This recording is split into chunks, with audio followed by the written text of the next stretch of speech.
So, from what I'm hearing, are most of you artists? Yeah, raise your hand if you're an aspiring artist. Okay. And the rest of you are students, of course, studying all kinds of things, yes? For example, what are you studying? Me? Yes. I'm majoring in art. You're majoring in art. And what about you? What are you studying? I'm undecided. Undecided. Can I make a request? First, can you put all your phones away? So we can, cause I think I want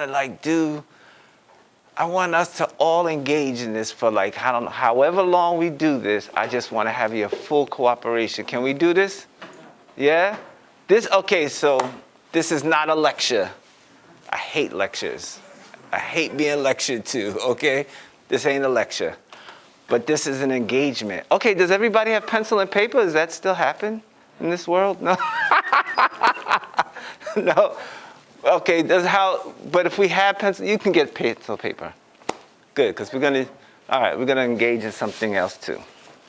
All right, so, as Professor Rogers has mentioned, my name is Max Moses. I have a lot of names. My name is Pose 2. I'm a New Yorker originally. I come from my artistic expression comes from graffiti. So I'm sure maybe of you seen some old movies, because I'm old. You've seen some old movies of graffiti in New York and how you used to see graffiti on the subways. Are you familiar with that at all? Are you familiar with that? Are you familiar with that? Are you familiar how graffiti used to be all over the subways in New York at all? Huh? I did not know that. You didn't know that? No. Okay, so you got to watch some old movies. Did you know that? Yes, I've been in New York a few times. You've been to New York? It's not like I knew it was a big thing, but I've just seen it myself. Yeah. Okay. So this is, just to give you a little context, this is like back in the 70s, right? New York is under a lot of blight. There's a lot of urban decay. And young people are trying to figure out who they are, me being one of those young people. And we did not, and I'm going to emphasize, we did not want to follow the prescription of taking art classes or doing it, number one. And number two, we just didn't have the resources, right? So these are like all these inner city kids trying to find something to do in life, right? And like most of you, I think every human being kind of goes through this process in life of trying to figure out who I am. Ooh, did you hear that tone right there when I said like who I am? For example, who are you? Chance. You're Chance. And who are you? Kevin. Interesting. And who are you? Aurora. Interesting. And who are you? Interesting. And who are you? I'm an artist. Boom. This is, see? Banga! This is what I wanted to get to. So interesting, right? This is where I'm going. Because all of us young kids, we were all trying to figure out who we were and so on and so forth. And I went around the room and asked, who are you? And what did we all identify with first and foremost? Huh? Our names, right? That was the first thing we identified with. So this is this whole thing about graffiti, right? Graffiti is like this identification process. Who am I? So our parents gave us these names, right? We didn't have any choice in the matter, right? And that's not a bad thing because some of those names represent qualities of who we are. But then, as this young kid, I'm in New York, and there's graffiti all over the streets, right? And I'm looking at it, and there's names like Revolt, Terror 161, Phase 2, Super Cool 223. I'm like, who the heck are these people writing these names? It's kind of fascinating. So I remember being on the train, riding with my mom, and I'm sitting on the train, and I'm seeing all these tags on the inside of the train, and I'm like, wait a minute, okay. These are not random, first and foremost. Then I was like, okay, this is not legal. Somebody done this at some time, I don't know when. Then the third thing I recognize is like, yo, but these letterings, they got style to them. There's some real energy behind this whole concept. So that just fostered my curiosity even more so. Cool. So we all first and foremost identify with our names. So that was like a big part of me trying to discover who I am.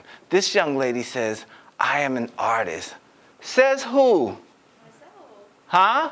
Myself. Tell me about you and this being an artist identity, please. I feel like I've always had art as like, sort of like a drive since I was younger, whether that's performing or visually, just everything about that is like something I want to share with everybody through my own perspective personally. And why? I just feel like it's meaningful, and like whether you can appreciate art or not, I feel like you can always find something that you can relate to in other people's artwork. Interesting. Interesting. Does anybody else want to share about that? For example, tell me your name, please. Mike. Mike. Tell me about Mike. Who is Mike? I want to teach English. You teach English? Yes. Tell me about the name Michael. What does it mean? It's supposed to be who's like Christ. My family pretended we were Christians growing up, so they chose a Christian name for me. Okay. But maybe it would have some sort of impact. Okay. Do you relate to it? Not at all. Not at all. Bang. Okay, so let's take it a step further. So here we have all of these individuals. I'm relating back to my own personal experience, if you allow me.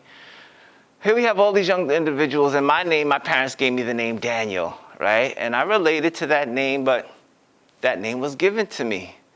And I felt the world was shaping and having all of these ideas of who I am and who I am supposed to be. You're late. Sorry. Welcome. How are you? I'm good. Good. Who are you? James. Who? James. And who is James? I'm like one of the students in this class. Uh-huh. And? I woke up late And?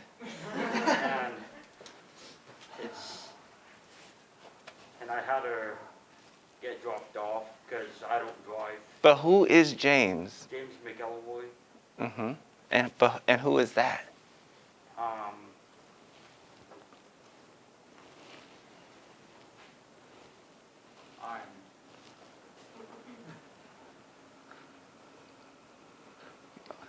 On the hot seat right now, huh? Welcome, James. How you doing, man? Good. So we're just having this conversation, James, about identity at the moment, right? And just finding identity through this creative process. So I was talking to Michael. Michael's like, he didn't identify with his name at all, right? And in this process of writing graffiti, I think there was this letting go of who we were supposed to be, or who we were supposed to be, and just putting it down for a minute. Just putting Michael down, like, okay, can we just take Michael, if Michael was a coat, take that coat off and just hang it up in the closet for a minute, right? And return to nothingness. Yeah? Just return to nothingness for a second. Okay. Let's do a practice in nothingness. Everybody, pencil and paper, please.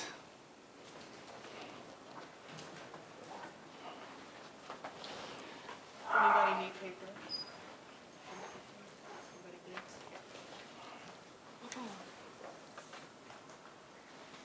All right. Normally I would play some music. This time I'm not going to play some music. We're going to do this in total quietness. We're going to really return to nothingness. Okay. So we're going to do an exercise. I don't know. Professor Rogers, you'll look at your phone or something and give us like a minute and a half or 2 minutes or something. So let's just return to nothingness. So we're going to do an exercise, a drawing exercise, because I know all of you are artists. All right? So we're going to draw for like, I don't know, a minute, 2 minutes. But there's a little challenge associated with this drawing. So when I say begin, you're going to begin to draw, okay? But the challenge is this, is that when you begin to draw, that you cannot, did you hear that word? You cannot remove your pencil or pen away from the paper at any point in time. Okay? Did everybody understand those instructions? Yes? You guys are college students? Yes? I'll be checking. Okay, so once again, we're going to start. This is a return to nothingness. So, that's all the information I'm going to give you at this moment. Are we ready? Okay, let's begin.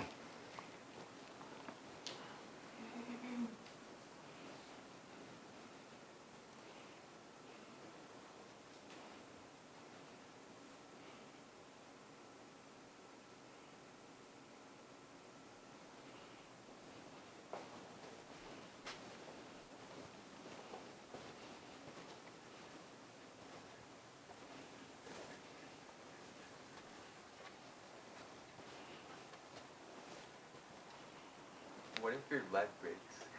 If your lead breaks, you just dig into the paper with, start again, fix it, and make it happen.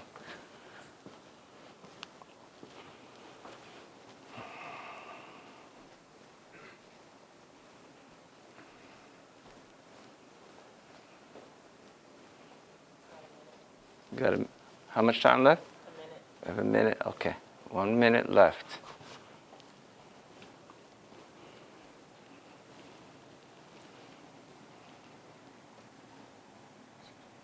Yes. I'm sorry? What were the instructions again? To just draw and just do not remove your pen from the paper at any time.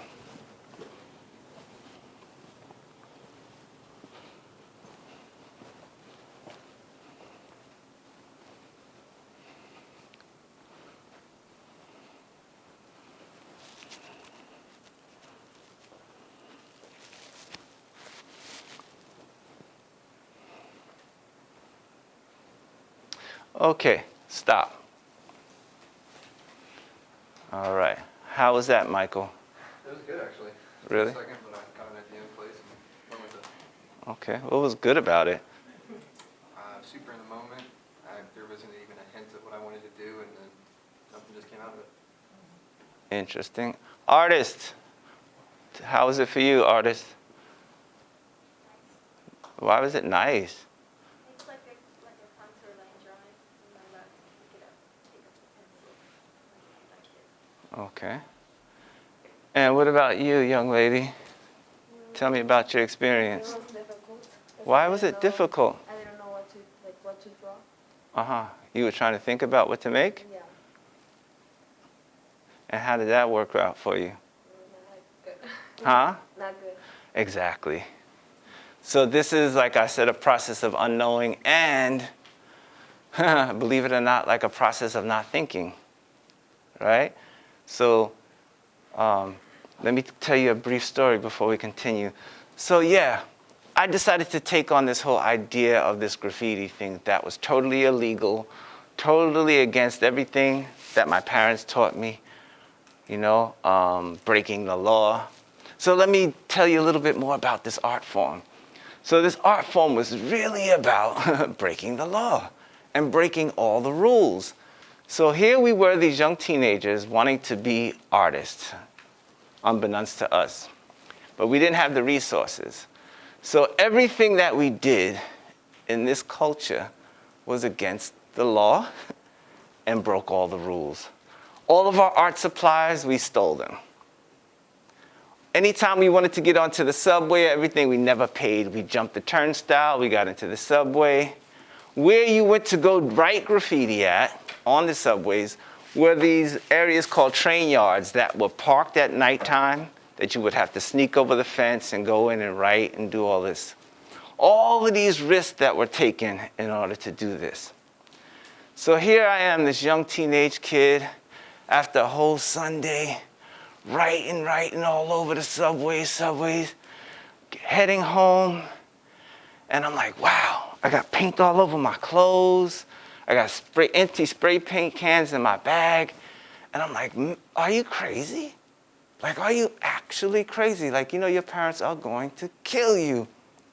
And I'm like, wow, the police didn't catch me today. So I'm actually riding home and I'm thinking about when I get home, when my parents see me, like, yo, you are going to be so in trouble. Like, so in trouble. So I'm so afraid that my teeth are starting to chatter on the ride home, like thinking about, like, whoa. Then I look up and I see this graffiti, this tag on the inside of the train, and it says, it's a challenge to be free. And I was like, oh, shit. Like, I was like, what the heck? It's a challenge to be free. Huh? I don't know. It just had this profound impact on me. And I stood up, and all this fear and anxiety that was inside of my body kind of vanished. And I started heading home. So that was like one of my first experiences with the unknown, like facing the unknown. Okay, so let's have another experience in the unknown, if you allow me to. Let's do this exercise one more time, right? But what is your name? Yes? Monsi? Yeah, you can call me. Monsi. She mentioned she had a difficult time because she was trying to think. And I think that's what we are often trained to do, is to think our way through things. I am proposing the idea of feeling our way through things, because that is another highly undervalued intelligence. So let's try this again. Let's try this exercise again, but switch hands. Let's switch hands. Get a fresh piece of paper, right? Let's take ourselves in some uncomfortable situations, but situations that are still in a safe environment, yes? Okay, can we begin? 2 minutes. So, do we remember the rules? What are the rules? Don't let your pen leave the paper at all, under any circumstances. Okay, let's begin. Yes? All right, you can stop. Okay, James, what did you do over there? I used my left hand, and I just kind of like did kind of like a scribble line where I made the theme look kind of like a desert. Okay. So is that what you were thinking about? Yeah. Okay. How do you like it? It felt a little peculiar using my left hand, but it felt therapeutic at the same time. Interesting. Young man back, yes. Tell me about your experience, please. I'm not like an artist at all, so it's not too bad like using my left hand. I'm right-handed compared to my other drawing, but it's pretty cool. I drew 2 cars racing, and it looks pretty bad. It looks okay. All right. So you were thinking about what you wanted to create. Yes? Yeah. Cool. You. I drew this like horn with some sort of like black random abstract figure coming out of it. And what was the inspiration behind that? Like tribal and traditional tattoos. I was just on Instagram earlier looking at some random stuff like that. Yeah? Yeah, Cool. bunch of flash. Okay. And what about you? Yes. I drew, I'm not really sure. Hmm. I kind of just started with one line and some curves and squiggles with it and then something. I'm not quite sure what it is. Uh-huh. That's cool. Very good. It's interesting how, what's your name? Nathaniel was like, I'm not an artist, but I just, tried to do some things, which I think I have to kind of disagree with. Nathaniel, what do you think about that, Michael? Everyone can express their Huh? Michael, Yes. say that again, please. Everyone has a form of expression in their art, whether it looks good to them or others, it's yours. So basically,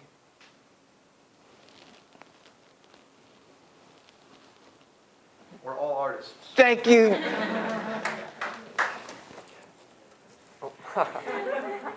That's exactly what I wanted to hear. Yes? That we all are, aren't we? Are we not? Are we? Huh? Huh? Yeah, it's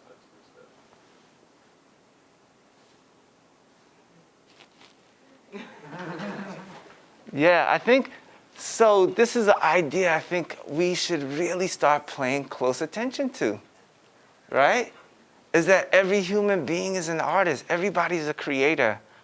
Like everybody is. Like everybody.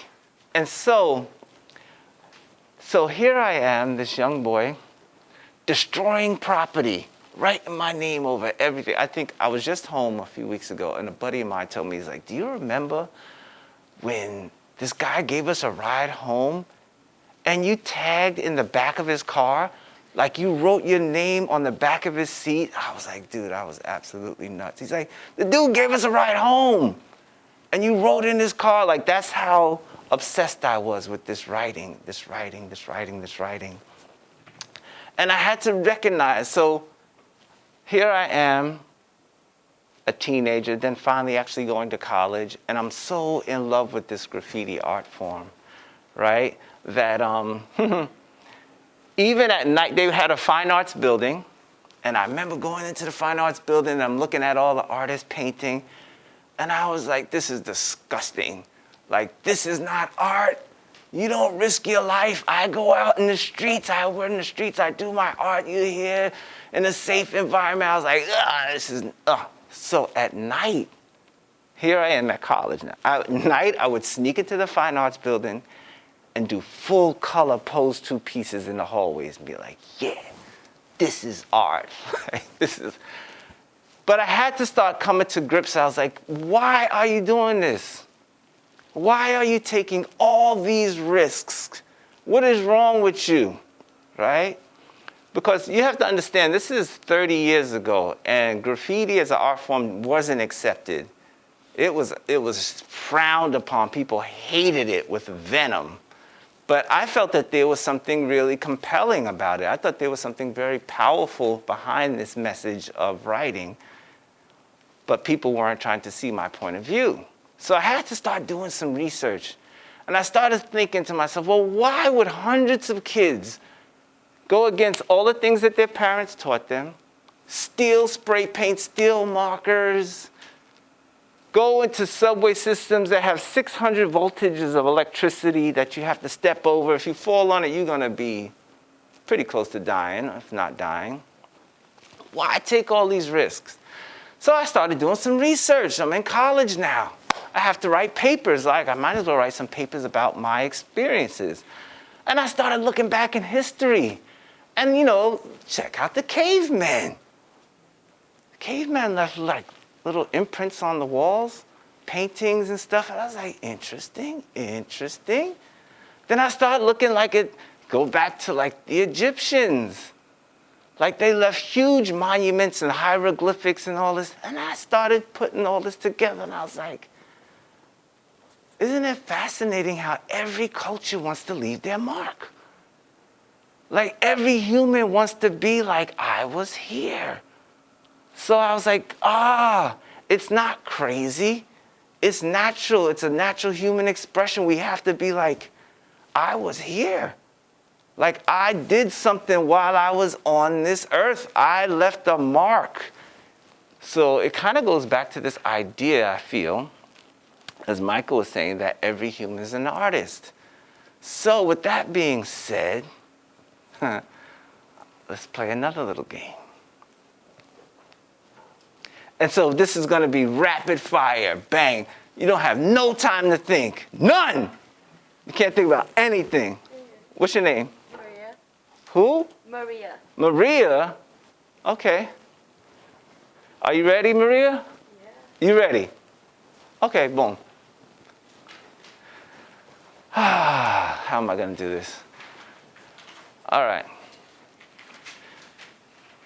I'm going to do this rapid fire. I'm going to throw out this concept, and then I'm going to ask for an answer, and I don't want any ums or anything. You just have to spit out what comes out first. You heard? Yeah. Don't get scared. It's going to be safe, I promise. It's just fun, okay? Ladies and gentlemen, this is just game. Don't take any of it too serious, okay?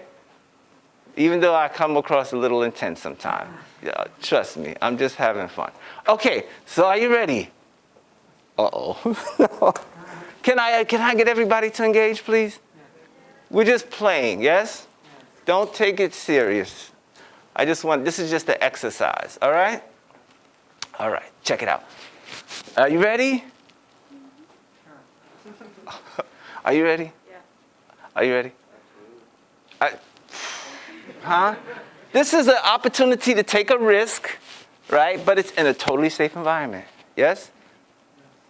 Yes? Okay, I'm going to backtrack again. All right. No, I'm not. Let's go. All right, so here we go. Now, at this moment, I'm going to ask you a question, like no ums. We're going to create a brand new identity right now. Yes? Each and every one of them. Are you ready? Okay. Who are you? I'm an individual. Who? An individual. Who are you? Who are you? Scuba diver. Who are you? Haiku. Who are you? I am Chance. Fuck, I'm a freak. Who are you? A scientist. Who are you? Robot. Who are you? An adventurer. Who are you? Astronaut. Who are you? Who are you? A swimmer. Who are you? I'm a helicopter. Who are you? Who are you? A bird. Who are you? Who are you? Diver. Who are you? An athlete. Who are you? Who are you? Organic. I can't hear. Organic? Who are you? Who are you? Potato. Huh? A potato. Who are you? Who? Who are you? Free spirit. Who are you? Lucid. Lucid? Lucid? Yeah.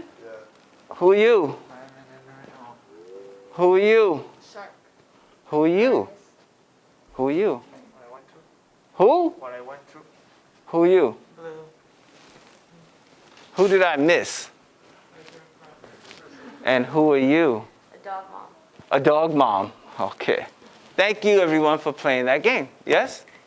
Yeah, give yourselves a round of applause. Cool, cool. Yeah, I just wanted to do that exercise just to kind of break ourselves out of our fixed way of, oh wait, I didn't ask Maria. Maria's like, woo. Maria, talk, who are you? I'm a little tree. A little tree. Beautiful. Did I get everyone? I think you did. Who escaped? Yo! Who are you? A race car driver. Awesome. Awesome. Cool. So the reason why, so after doing some exploration, so finally I figured out self-expression is probably the most valuable thing about being a human being. Look at the risks we take to self-express. I was like, that's crazy. Like everybody has a voice. Every human is an artist, right? And everybody's voice is super important. There's no hierarchy as my voice is more important than yours, dog mom. You know what I mean? No. Dog mom's voice is equally as valuable, right? So it's this mindset that I as an artist, from what I've learned in my experience, is art is beautiful as you were saying, and we can figure out and find so many things in art. So with that being said, can I show you some of my art? Yes? Okay, so take a look at this mural. This mural is done in Parkville, Maryland. It was done in September of last year. It's myself and two other artists, Leon Rainbow and Alicia Decoy. So I did this section here and this section over here, like all this background stuff. Alicia did the characters, and then Leon did the graffiti and this background here, and then the rest of us kind of fused it together. So the interesting thing about this piece is I personally wanted to start creating, I'm always creating images that represent, you know, blackness. I'm a black man in America, and I always feel that there are these lack of vibrant, powerful, beautiful images of black people. You know what I mean? I feel like you look at the news, you look at social media, we're always casting this negative light. I'm like, give me a break. You know, we're beautiful human beings, and especially now that I'm getting older, I kind of want to represent like this older gentleman, but still vibrant and full of life. And you know what was so fascinating about this? We did the concept prior to getting to the location. Get to the location, you go across the street, and there's like this big place. It's sort of like a Dave & Buster's, like a big game place. You shoot pool, you go there, and there's nothing but all these older black men in the place. And I'm like, wow, I tapped right in. It felt like really, really in sync. So yeah, this is a piece that we collaborated on. It's right in Parkville, Maryland. And yeah, it's called The Good Life. And it has some graffiti in it. It has some other elements. This was a club that used to be in this mall called Club Venus. So a lot of people who grew up in that neighborhood had a chance to come through and talk about how their parents used to visit that club, and entertainers like Smokey Robinson and Temptations and stuff used to perform there. So yeah, that's one piece that we did back in 2021. How do I move it to the next one?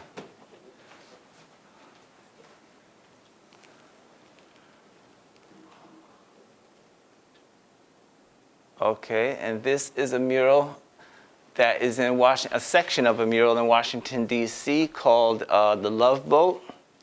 As you can see, it's a pretty abstract. I'm pretty abstract as an artist and I think as a human being.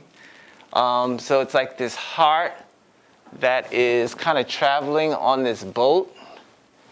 And like these kind of represent the rib cage and these veins that are connecting throughout. Yeah, it's just a lot of. I feel like I like to create works of art that are not easy interpreted, but leave a lot of room for the viewer to make their own interpretation. So most of this is done with spray paint and acrylics. And so let me say this now. You don't have to raise it. If you have anything you want to say, just blurt it out. If you want to have a question or a statement, anything, feel free to just chime in. It's totally fine. How tall? This wall is approximately 23, 24 feet high. Yeah. And so there's like two other murals that are here as well. So it's a really long wall, probably around 200, 300 feet long. How long does something like this usually take you?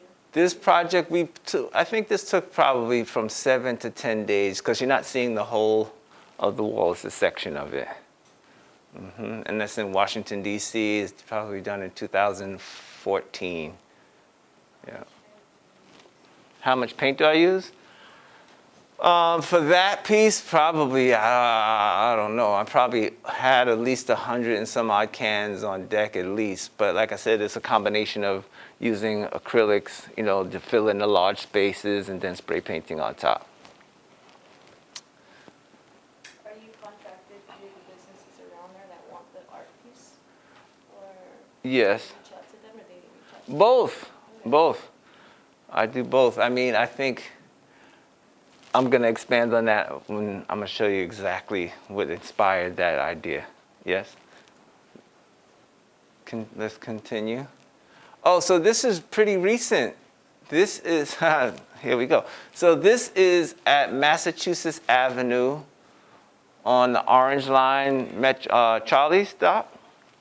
So you asked me a question, do businesses commission me or do I go out seeking them? So a few years ago, the trolley had a free trolley day where you can just ride the trolley for free. And I had my 10-year-old son with me and we're riding the trolley.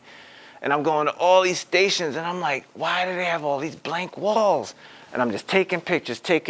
And I'm like, this is not good. So I went home, I wrote a proposal, I sent it to MTS and I was like, yo, I want to do the whole entire Orange Line, every stop. I just want to muralize it. And they were like, nope, sorry, bye, go away. And I was so heated because it was such a good proposal, not only just talking about art, but talking about how art vitalizes communities, how art changes the context of the landscape in terms of not only having beauty, but that beauty inspires people to come and take photographs, and then coffee shops open and restaurants open all around that area. If you go to Chicano Park, it's a good representation of that. You know, so 2 years later, they contacted me and said, you know something, we revisited your proposal and we're going to bring it into fruition. So yes, there's times where people come to me and there's times where I take the initiative and seek them out. And once again, as I was mentioning earlier, always wanting to show like these powerful images of blackness that are not commonly seen in the media, you know, where we're connected to nature and to beauty and to higher mindedness. So I think that's super important, man, because imagery is everything. We're hugely impressed by what we see, you know, so it's important that I feel as an artist to convey images that are gonna take us higher, you know, like I think that's the goal of our art as an artist is to inspire people to higher thinking, to higher feeling, to higher vibrations.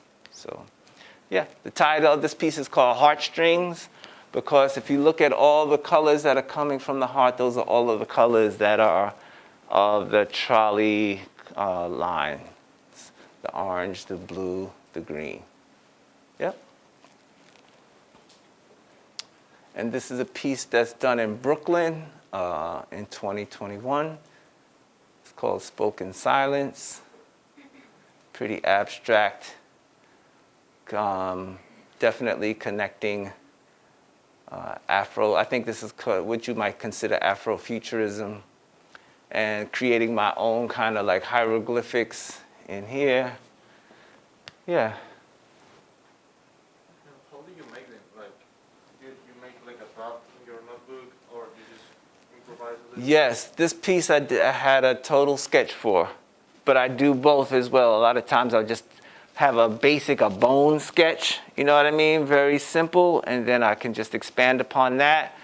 That all depends upon location, you know, and how easy things are to actually access in regards to painting them, and how I feel. You know, if I feel super confident, like, oh, like this space is just perfect space for me, I don't need to draw anything. I just feel like I could just go in here and go crazy.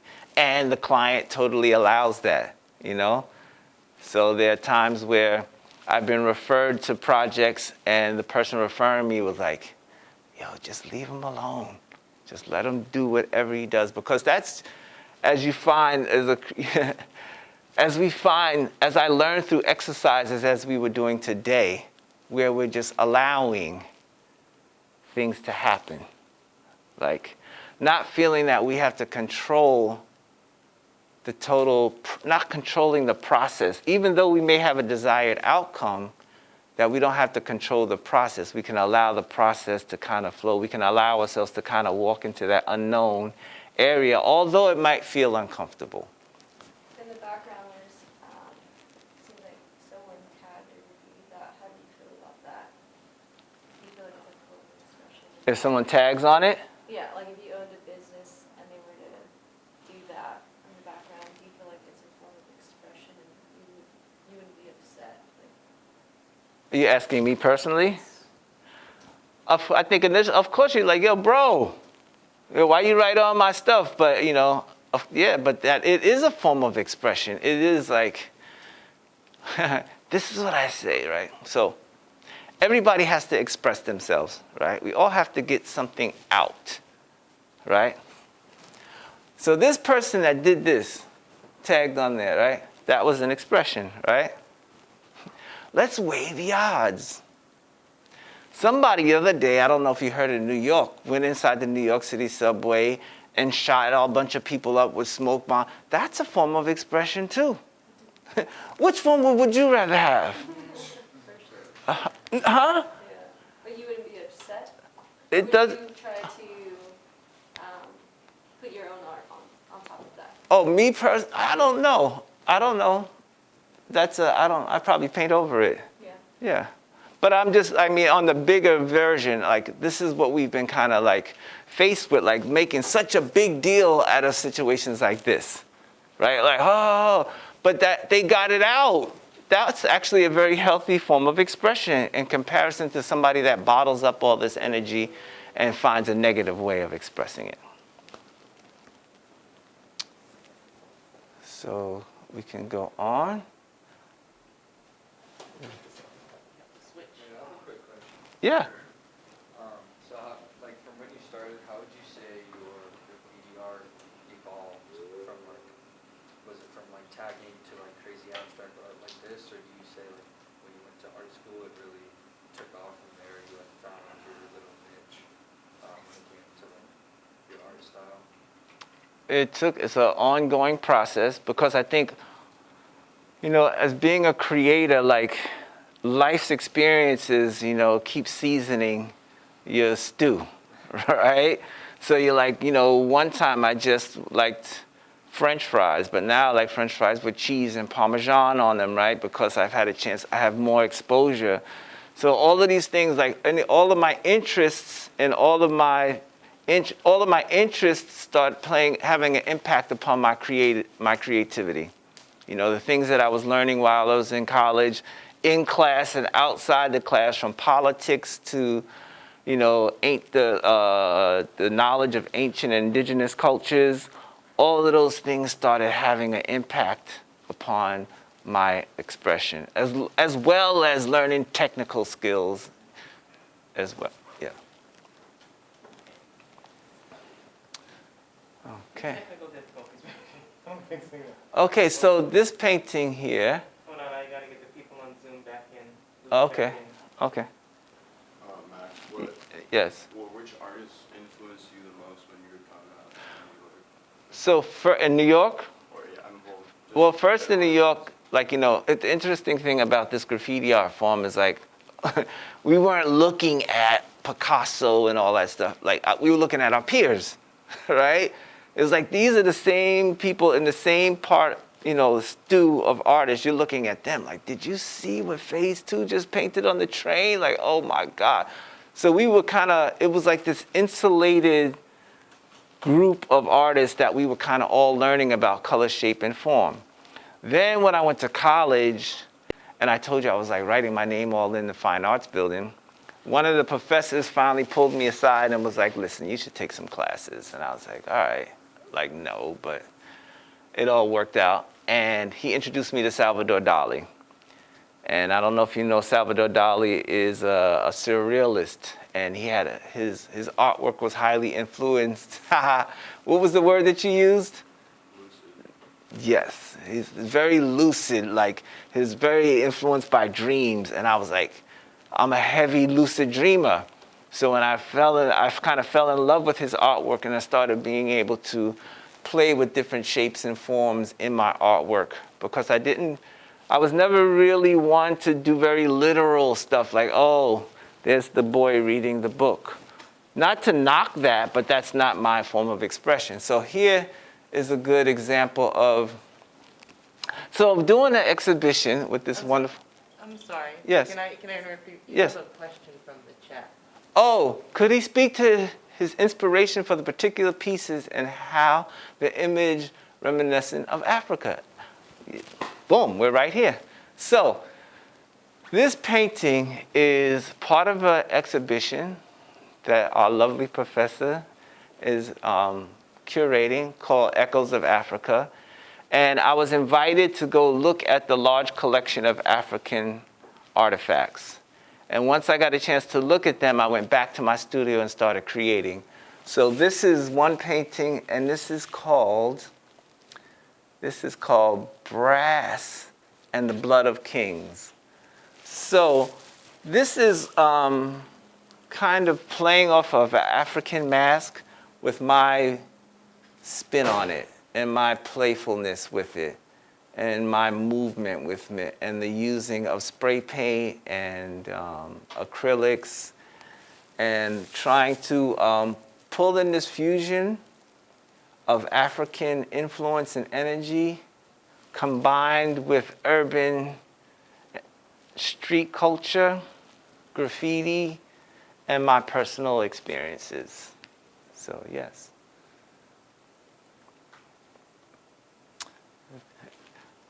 And like I said, if you feel free to you don't have to raise your hand. Anything, just blurt it out. If you feel you want to express something, it's fine. If not, we can go to the next slide. How old were you when you first got like your studio space and started like working out of your own spot like that instead of just tagging and like started working on your own commission pieces? My first piece was like right when I got out of college, and this is a really good question because there's a story behind it. So I went to school. So I went to school. I knew I was going to be an artist. I loved art so much. I was like, I don't need any art classes. I love it. I went to school for business. And I should tell every artist, you better take some business classes. Take some business classes. Okay. So I went to school for business, got a degree in marketing, went for this interview in marketing, and it was like an on-site interview. You had to go to the store and do all of this. And I was like, I know how to do this. I talked to the manager. It's about relationships. You establish a relationship with the manager. You're able to get more of your products on the shelf. So I did that right in front of the person that was interviewing me. I connected with the manager. Boom, boom, boom. We were like boom, boom, boom. I was like, ooh, I killed that interview. I went back home like, he'll be calling me in a few.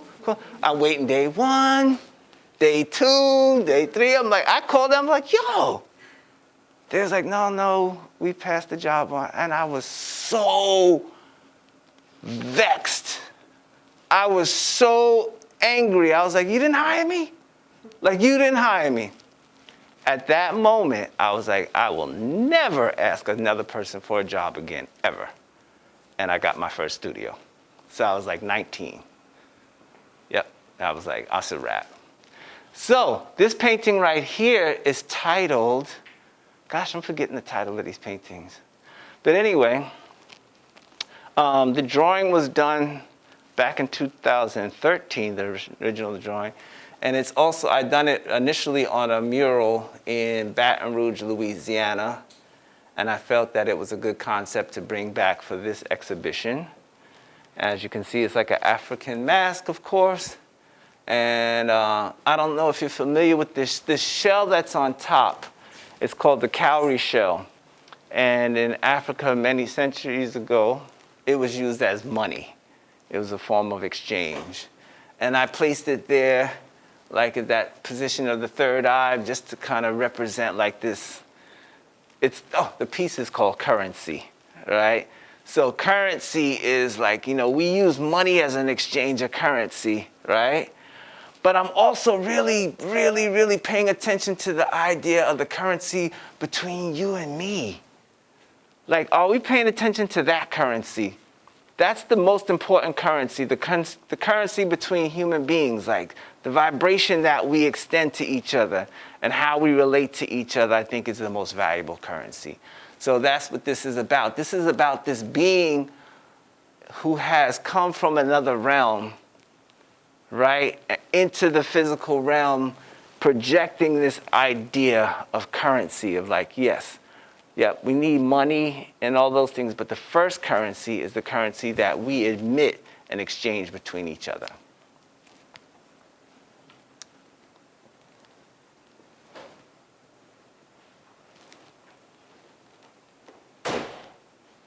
We can go to the next one.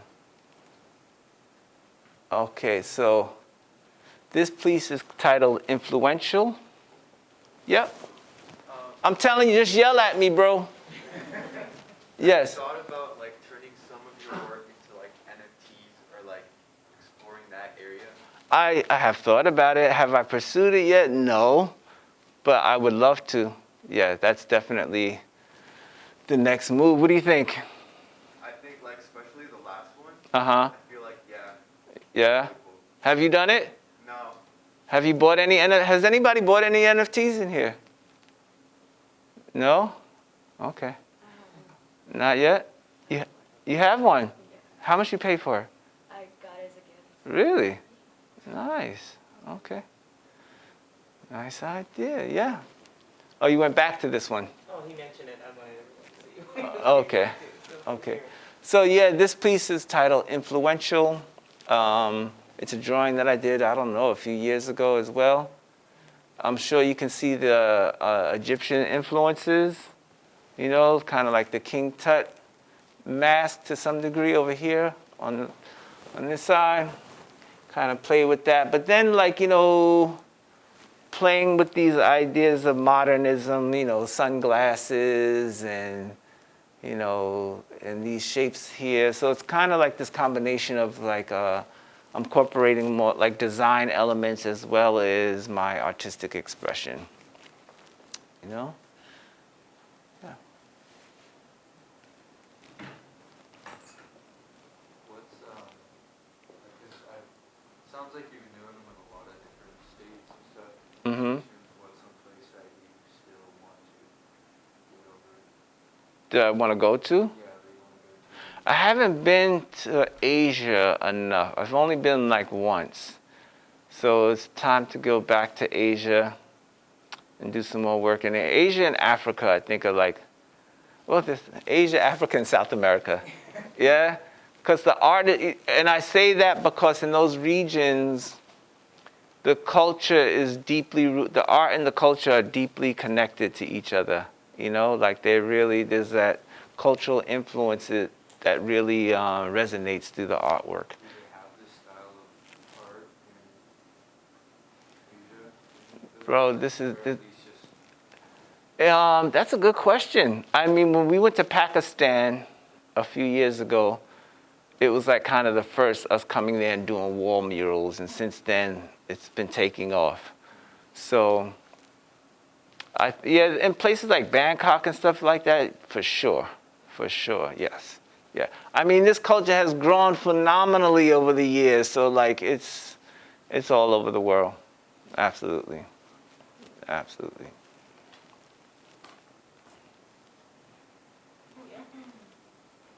Yep. Mm-hmm. Okay, so this piece is a collaboration. It is myself, an artist named Chor Boogie, Isaiah Kroll, and work. And this is actually downtown San Diego, but it is in the Union Bank building right on B Street, a corner of 5th and B. But you have to go to the 3rd floor to see it. So the title of the piece is called Inceptions, Reflection. And the cool thing is, like, these are like 4 artists that once I moved to San Diego, we all just started working together. And we really learned this science of collaboration, and where we didn't even talk to each other. We would just start painting. Like, yo, what are we gonna do? First we would start, yo, what you gonna paint? I don't know. You gonna paint? I don't know. By the time we like, oh, just shut up and paint. Because nobody knew what they were gonna do. And then everybody started painting. And then we started finding this like symbiotic kind of like energy between us, where we would get to a certain point and then we could be like, oh, yo, bring that over here, and I'm gonna come over here, and like bang, bang. And then that would happen to the left and it happened to the right, and we developed this really deep level of trust where like, yo, bro, just do it. Just do it. Like, I trust what you're gonna do, and it's all gonna come together to this beautiful piece. And I think this is like, this is the apex of us working together. It's probably the last piece that we all did together, and I thought it came out really beautiful. everybody got a chance to like shine. I mean, the piece is super abstract, but you know, there's a like a woman's eyelid over here, you know. But I think the clients were happy, and that's what's important. This was done in 2014, and like I said, this is at the Union Bank building on 530 B Street. I have one more question. Yeah. Do you have a favorite piece or like one that's very sentimental, whether it's like a good piece or not? It's just like, It's always the one that I'm working on. Every time I'm working on a piece, I'm like, dude, this is the best piece ever. You know, it's like, yo, I'm like, yo, you say this every piece. It's just like, there's this love affair that's taking place in that moment. You know what I mean? And you're just like, I've never done anything this great before, ever. And then you look back and you're like, oh, yeah, you have. But yeah, it's just the moment. It's moment by moment, you know? I mean, I'm sure you could ask any musician, anybody that's a creator, as all of you are creators, you feel like whatever you're creating at that moment is just the best thing ever. Have you ever looked back at any of your pieces you've done before? I was like, I really don't like that one anymore. Yeah, for sure. Yeah. A lot. Yeah. Yeah. A lot. I mean, that's... I was talking to a friend of mine the other day about art, and you know, some of us like to keep creating these pieces because we know how to do it, right? And it's like, yeah, but you're not failing. You have to allow yourself to fail. That's just my practice. Like, yeah, allow myself to fail like that was horrible, you know? Good, because there's an opportunity to grow from that. So, yeah, I got a lot of failures. You're not going to see them today. Yeah. Yes. Kind of like a comment and a question. Yep. So, I have to tell you something. Uh-oh. I'm also really into graffiti myself. Cool. I model, I like model trains Uh-huh. from like the modern era. And they have the graffiti on it because there's the graffiti from, you know, the models or from the real world. Okay. And one of the things I've always noticed when I look at graffiti on rail cars is they'll have like letters that don't spell words. They're just letters, and they have whatever style the artist writes it in. Do you have any insight into like what those letters mean? Is it just like Some of them could be crews. They could be crews, like you'll see like TVS, you know what I'm saying, or TNT, or like, and sometimes those are just like the initials for the crew name. That's what that could be. Yeah. Yeah. That's really cool. This is another painting. This painting is called Medicine. It's kind of, okay, actually let me see something. Artist, what is this painting? Tell me about this painting. Well, the first glance, it looks like another cultural mask, like the bottom with the hair, and the shells at the top. And would you say with medicine, it sort of makes me think like maybe this mask was used during like healing medicinal ceremonies, perhaps? I just kind of want to get off of it in first place. Okay. Also like the background, it reminds me of the painting we saw in another class from like African cultures. These are the same shells from the previous photo, right? The currency ones? Yes, yes, yes. Yep. So I finished this painting recently, and it's interesting because a good friend of mine, we started this crew. If you want to do some research on Maxx Moses or Pose 2, you can take a look at, we formed this crew back in the 90s called the FX Crew. And the FX Crew was like one of the biggest graffiti crews of that moment that had all international artists in it.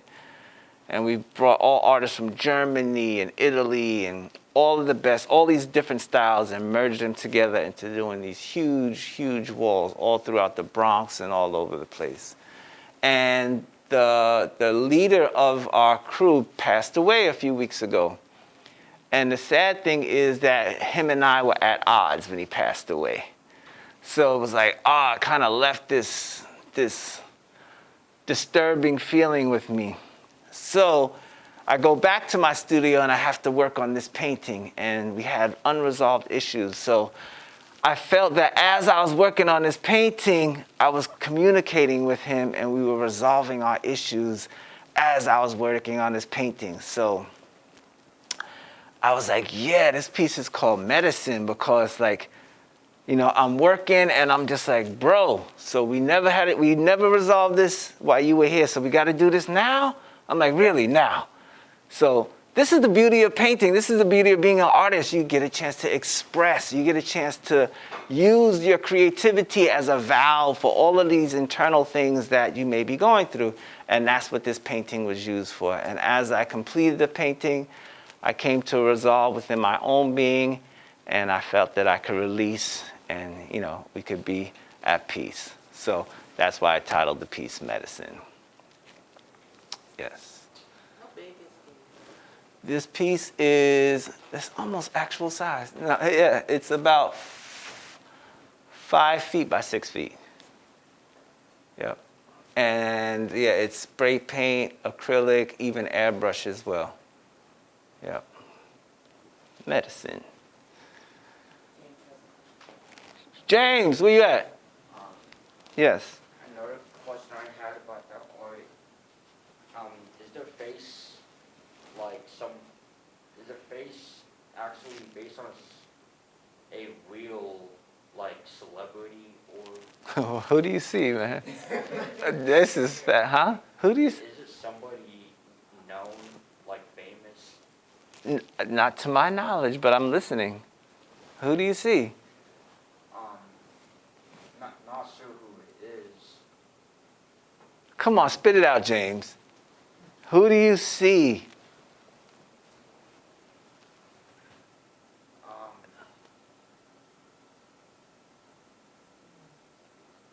Tell us. It's okay. You can tell us. You're in a safe space, bro. You're not going to be judged. I'm sorry, it's really hard. I don't know every single celebrity. Okay. Stop it, James. Drop it, James. Just drop it already. Huh? You can tell me later. All right. You can let me know after class. All right. So, okay, so check this one out.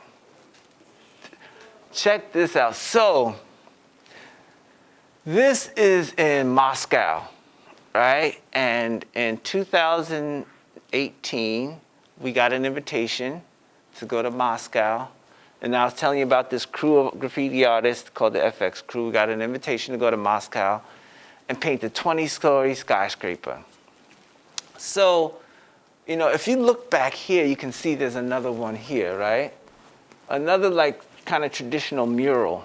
And all of these artists, most of us have the ability to do something like that.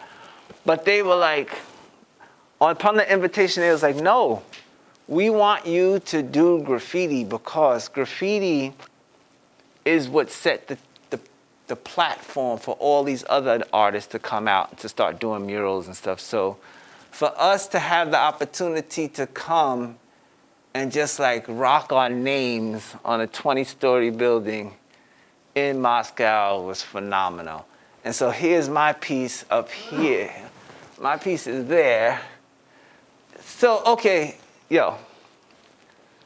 20 stories, okay, they don't have the lift. You know what a swing lift is? You know, like the lift that the guys use to clean the windows on skyscrapers? So initially we were supposed to go up, and you're not supposed to go up alone. So I go up with this guy. His name is Jamie, and he is super hyper, right? So he's like, yeah, man, yeah, yo, woo, woo, woo, woo. And we're on this lift, and I'm like, yo, bro. Like, yo, so we go up on it, and we do it, and he's all this, and I was like, all right, let's go down now. Go down. I was like, go get that, and I was like, I went right. I'm like, yo, I cannot be on this, like, you know, like, I'm not that dude. I'm not going to be that high up in the sky playing around. So it was an awesome project. In order for me to keep my sanity, I just kind of like sang to myself. Like serious, I was like painting. I'm like, okay, I'm going to use the orange. Put the orange, like just to psych myself out. It was amazing, but it was terrifying and thrilling all at the same time. But this project really opened my eyes because, as you mentioned before, you were asking me if people, commission me or I go out and seek out commissions. But after doing this, so there were 40 of these walls done at one time, 40. So artists from all over the planet were there rocking out. So could you imagine all of us coming together we come together for lunch, all these artists from all over the world. We know each other by our artwork, but we haven't had a chance to meet each other. So we're just vibing out, having a good time, coming back, painting. And that just opened my eyes when I returned back to San Diego, and I was like, okay, if you can pull this off on this scale in Moscow, I'm coming back to San Diego, I'm like, there's a wall, there's a wall, there's a problem. I'm like, yo, I'm just going to people like, hey, I'm sleeping. There's a lot of opportunity out here. So that definitely was a game changer. And the title of that piece is called American Graffiti. How many creative expressions were you allowed to use? Like, did they have like guidelines or format for the size of the building? No. They just wanted us to do our thing. Very cool. Yeah. And I think that's the important thing as an artist and as a human, right? Is to express who you are. There's only one you, bro. So if we don't give it all that we got and fully express, like, we don't want to waste our time on the planet, no? Huh? Sheesh. Where? Yes. So is there anybody that like sponsors you guys when it comes to the paint? Because I'm sure that's got a lot of money. Yeah, there have been. I have never been personally sponsored, but there are a lot of artists that get sponsored by certain companies and so on and so forth, for sure. Like on their last clip that you showed us, like Oh, yeah, they pay for everything. they did. Oh, yeah. They paid for us to go to Russia. They paid us. They got all the supplies. And I was like, yo, who's doing this? Is this the Russian mafia? And they were like, yeah. Basically, yeah. So, yeah, it was awesome. And this is also a piece that's going to be part of Echoes of Africa. And this piece is simply titled 9. Once again, a mask, yeah. Why 9? Because 9 is such a significant number, isn't it?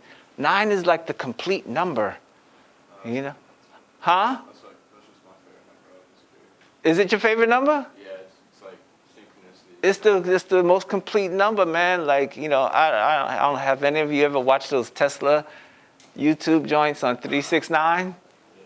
You should take a look at it, man. Like numbers, like the whole universe is like these sequence of numbers. Like if we pay attention to these numbers, we can tap into what's really natural for us. You know what I mean? What's healthy for us, and what's in sync with and keeps us aligned. So I really felt that 9 is like that number, and I wanted to associate it with this piece because there's a certain calm in the face, but then if you look where the eye is, there's a certain sense of keen awareness as well. So I felt that 9 was significant, and it has 9 little pieces, little sticks or what have you coming out of the mask. Yep.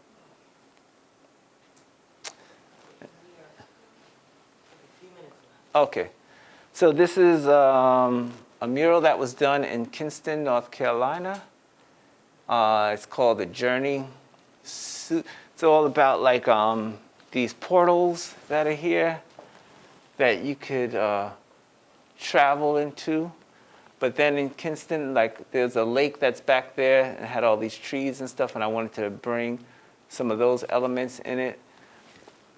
And then over here, I don't even know what this thing is called. Does anybody know what those called? Those wheels that you can kind of jet around on?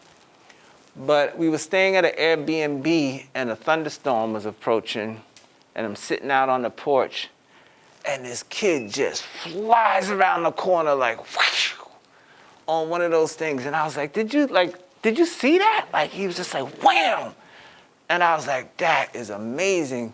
And I was like, I got to add him to the mural. So I added him to the mural, And as I'm finishing up, these women are sitting in a truck and they're just looking at me. And I was like, so I go to talk to them. And they was like, yeah, that's my son. I was like, for real? I was like, yo. Like, as I'm painting it, I'm like conjuring up this dude. I'm like, I gotta meet this kid. I gotta meet this kid. So I'm painting it and they're like, bang, and they brought him back. And he comes and he tells me like, yo, those are the exact clothes, everything. I seen this dude like that. And I captured his clothing and everything. And so it really meant a lot to me because, you know, I always want to kind of catch and connect with the youthful energy, you know what I mean, of what's taking place at that present moment. So, yeah, and that's the journey. Yeah. So, thank you.